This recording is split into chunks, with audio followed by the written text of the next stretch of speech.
Alors évidemment, Antonin, vous avez regardé le dernier débat de la primaire hier soir? Non, pas du tout. Non, pas du tout. Merci, on passe à Nicolas Barré.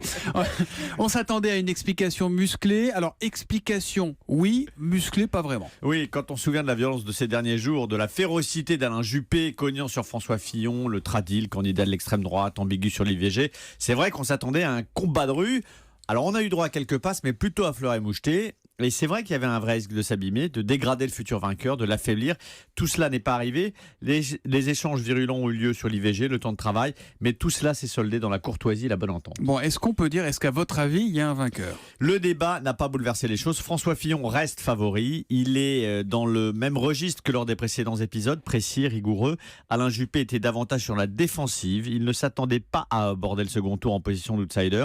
D'où des longues explications, pas toujours très claires, avec cette impression d'ailleurs qu'il n'y croit plus lui-même. À la fin du débat, il y a un geste qui trahit un état d'esprit un peu pessimiste. Il dit: dimanche soir, vous allez choisir celui de nous deux qui aura de grandes chances de devenir président de la République en 2017. Et en prononçant ces mots, il tourne sa tête vers François Fillon et le désigne du bras droit. Rien ne vous échappe. On est quasiment au terme de cette primaire, Antonin, en tout cas de la campagne. Quelle conclusion pour la droite qui s'y est convertie? Elle ressort gagnante. Hier soir, la droite a évité le risque de la fracture. Elle s'est rassemblée. Alain Juppé et François Fillon ont soldé les désaccords, mais ils sont d'accord sur l'essentiel.